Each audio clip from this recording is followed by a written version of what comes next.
ভারতের বিদেশ সচিব বিক্রম মিস্ত্রি তিনিও স্পষ্ট জানিয়ে দিয়েছেন যে অপারেশন সিঁদুরে যে যুদ্ধবিরতি আপাতত পাকিস্তানের অনুরোধেই, আর অর্থাৎ যে পাকিস্তান অনুরোধ করেছে ভারতের কাছে যুদ্ধবিরতির জন্য, আর সেই যুদ্ধবিরতিকেই মেনেছে এবার ভারত।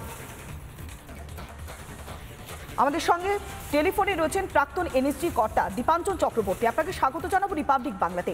আমরা এতদিন দেখেছিলাম যে আমেরিকা বারবার বলেছিল যে মধ্যস্থতা করা হচ্ছে, তবে ভারত স্পষ্ট জানিয়ে দিয়েছিল যে অপারেশন সিঁদুর তারা নিজেরাই করেছে এবং এই যে যুদ্ধবিরতিও ভারতের সিদ্ধান্ত পাকিস্তানের অনুরোধে। আর এবার পাকিস্তানের উপপ্রধানমন্ত্রী ইসহাক দার সেই বিষয়টাতেই শিলমোহর দিচ্ছে, অর্থাৎ ভারতের যে পরাক্রম তার সত্যি নতুন করে প্রমাণ করার তো জায়গাই রাখে না। দেখুন, ওই পুরনো একটা খুব বিখ্যাত কথা আছে না, যে কাদম্বরী মরিয়া প্রমাণ করিল যে উনি মরেন নাই, জীবিত ছিলেন। তো এখানে পাকিস্তান যে হাঁটু গেড়ে ভারতের কাছে অনুরোধ করেছিল সংঘর্ষ বিরতি, কারণ ভারতের আমাদের যে প্রেসিশন অ্যাটাক গুলো সেখানে ওদের যথেষ্ট ক্ষতি হয়েছে, ইনক্লুডিং নূর খান এয়ারবেস। সেটা তো ভারতবর্ষ বলেই ছিল, কিন্তু দুটো জায়গা থেকে আপত্তি এসেছিল, পাকিস্তান থেকে এবং ভারতবর্ষের কিছু বিরোধী রাজনৈতিক দল কংগ্রেস এবং বামেদের তরফ থেকে। এবং বারবার বলা হচ্ছিল নরেন্দ্র মোদী, এবং অত্যন্ত জঘন্যভাবে ভারতের একজন রাজনৈতিক নেতা রাহুল গান্ধী বলেছিলেন সারেন্ডার নরেন্দ্র, আমাদের ভারতবর্ষের প্রধানমন্ত্রীর ব্যাপার। যেটা আজকে বুঝতে পারলো, এখন কি ওরা কান ধরে ক্ষমা চাইবেন যে আমরা এই ভুলগুলো করেছি ভারতের নামে? এদের কোনো লজ্জা নেই, এদের সীমাহীন লজ্জা। ভারত কি করেছে সেটা ভারত জানে এবং আমাদের প্রধানমন্ত্রী সেটা বারবার জানিয়েছেন, বিশ্বের দরবারে জানিয়েছেন। বেশ, অনেক ধন্যবাদ। আমরা কথা বললাম প্রাক্তন ইন্টেলিজেন্স কর্তা দীপাঞ্জন চক্রবর্তীর সঙ্গে। অপারেশন সিঁদুর নিয়ে এবার বড় স্বীকারোক্তি পাক উপপ্রধানমন্ত্রী ইসহাক দারের। যুদ্ধবিরতির জন্য ভারতকে অনুরোধ করেছিল পাকিস্তান। অপারেশন সিঁদুর নিয়ে এবার বড় স্বীকারোক্তি পাক উপপ্রধানমন্ত্রীর। এর আগে আমরা দেখেছিলাম যে পেহেলগাঁওতে যেভাবে সন্ত্রাসী হামলার ঘটনা ঘটেছিল, যেভাবে পর্যটকদের তাদের জাতি পরিচয় জেনে, ধর্মের পরিচয় জেনে যেভাবে নির্বিচারে গুলি চালানো হয়েছিল, তারপরে প্রধানমন্ত্রী নরেন্দ্র মোদী জানিয়েছিলেন যারা মা বোনেদের সিঁদুর মুছিয়ে দিয়েছে তাদেরকে এবার যোগ্য জবাব দেওয়ার পালা।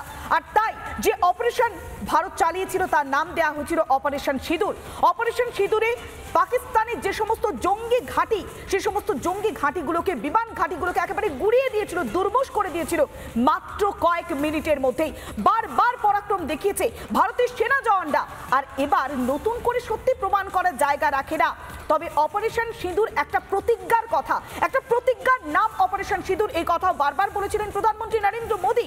তবে যুদ্ধবিরতি কেন, তা কিন্তু পাকিস্তানের অনুরোধেই, অর্থাৎ পাকিস্তান অনুরোধ করেছে, সেই কারণেই যুদ্ধবিরতির পথে গিয়েছে ভারত। তবে এটা সাময়িকভাবে। আর এতদিন ভারত যে বিষয়টি বলে এসেছিল, কয়েকদিন আগে বিদেশ সচিব বিক্রম মিস্ত্রি তিনি যে দাবি করেছিলেন, এবার সেই কথাটা কার্যত মেনে নিল পাক উপপ্রধানমন্ত্রী ইসহাক দার। আমাদের সঙ্গে এই মুহূর্তে টেলিফোনে রয়েছেন প্রাক্তন সেনা কর্তা কর্নেল RK শ্রীবাস্তব। আপনাকে স্বাগত জানাবো রিপাবলিক বাংলাতে। আমরা দেখতে পাচ্ছি যে লাগাতার যখন অপারেশন সিঁদুরকে প্রতিজ্ঞার নাম দেওয়া হচ্ছে, তারপরে যখন যুদ্ধবিরতির কথা জানানো হয়েছে, সেক্ষেত্রে পাকিস্তানের অনুরোধেই কোথাও কি পাকিস্তানের কি দেওয়ালে পিঠ থেকে গিয়েছে, তাই এবার ভারতের কাছে হাত জোড়ো করে অনুরোধ করতে হচ্ছে। দেখুন, এই যে পাকিস্তান আজকে শত্রুটি এসছে ওটা খুবই গুরুত্বপূর্ণ আছে, কেন যে আমাদের দেশের মধ্যে একটা বিবেচনা করা হচ্ছিল যে আমেরিকান অন্য কোনো দেশ আমাদেরকে ফোর্স করেছিল এটা আমাদের সাসপেনশন অফ অপারেশনের জন্য, যেটা আজকে প্রুভ হয়েছে না, এটা পাকিস্তান আমাদেরকে অ্যাপ্রোচ করেছিল যে আমরা এখন সাসপেনশন অফ অপারেশন চাই, যখন ওদের নূর খান এয়ারবেস যেটা যখন ওটা স্ট্রাইক হয়েছিল। এটা অনেক গুরুত্বপূর্ণ। আর আজকে পুরো জিনিস যেটা মানুষের পারসেপশন আছে ওটা আজকে পাল্টে যাচ্ছে, ওটা বদলে যাবে। কেন যে মানুষের কাছে একটা জিজ্ঞেস করা হয়েছিল, একটা স্বাভিমান আছে যে আমাদের কাছে কেন, আমাদের যুদ্ধের মধ্যে আমেরিকা কেন আমাদের ইনভলভমেন্ট হবে, ওইটা আজকে পুরো শেষ হয়ে গেল। আজকে নিজে পাকিস্তান থেকে যে কথাটা এসছে ওইটা আমাদেরই স্বাভিমান, এটা আমাদের ডিফেন্স ফোর্সেস, আমাদের যে গভর্নমেন্ট যেটা বারবার আমেরিকা দাবি করেছিল তারা মধ্যস্থতা করেছে, আর সেই বিষয়টি একেবারে স্পষ্ট করে দেওয়া হচ্ছে ভারতের তরফ থেকে। বিক্রম মিস্ত্রিও স্পষ্ট করেছেন। কিন্তু এতদিন যে একের পর এক বিমান ঘাঁটি ধ্বংস হচ্ছে, মুরিদ কেতে যে জঙ্গি ঘাঁটিগুলোকে ধ্বংস করা হচ্ছে, তারপরে কিন্তু পাকিস্তান কোনো বিবৃতি দেয়নি। তাহলে এতদিন পর হঠাৎ করে বিবৃতি দেওয়ার কারণ কি? আবার উপপ্রধানমন্ত্রী তিনি বিবৃতি দিচ্ছেন, এর নেপথ্যে কি কোনো গল্প থাকতে পারে বা এর নেপথ্যে কি কোনো কারণ থাকতে পারে? হ্যাঁ, নিশ্চয়ই আছে। ওখানে পাকিস্তানের মধ্যে আপনি দেখবেন পাকিস্তান আর্মি যেটা ডিফেন্স বাজেট আছে ওর অন্য বাজেট থেকে সব থেকে বেশি। প্রত্যেকটা তো এটা তো সবাই জানে যে প্রত্যেকটা দেশে একটা আর্মি আছে, কিন্তু পাকিস্তান আর্মির একটা দেশ আছে। নাও যখন থেকে ফিল্ড মার্শাল আসিম মুনির, মোল্লা মুনির, যখন উনি ট্রাম্পের সঙ্গে গিয়ে ওনার বাড়িতে লাঞ্চ করে এসেছেন, তখন থেকে আমরা বুঝতে পেরেছিলাম যে পলিটিক্যাল ডিসপেনশন যেটা আছে ওখানে, যেটা আমাদের যারা রাজনীতিকরা আছেন ওদের বেশি দিন থাকার সম্ভব নয়। তাই জন্য আজকে ওদের উপপ্রধানমন্ত্রী আজকে এসে বলে দিলেন, না আমরাই করেছিলাম, আমরাই চেষ্টা করেছিলাম কি এটা সাসপেনশন অপারেশন হোক।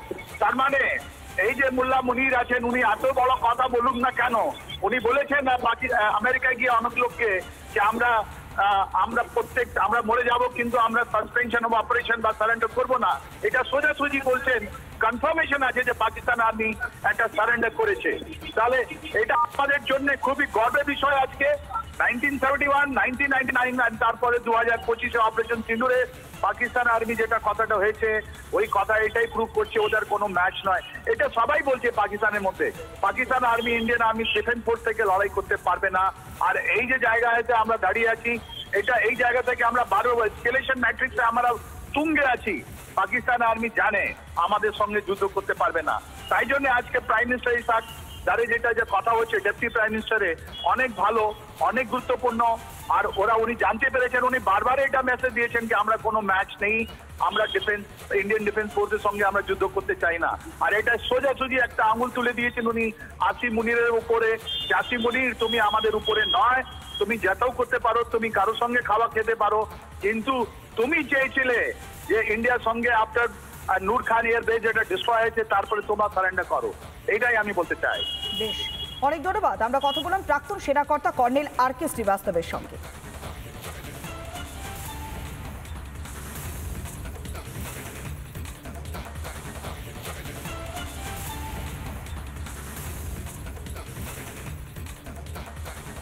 নানা ধরনের কন্টেন্ট দেখার জন্য লাইক করুন, শেয়ার করুন আমাদের ফেসবুক পেজ, সাবস্ক্রাইব করুন আমাদের ইউটিউব চ্যানেল। পাশাপাশি অন্যান্য ব্রেকিং নিউজের জন্য অবশ্যই চোখ রাখুন রিপাবলিক বাংলায়।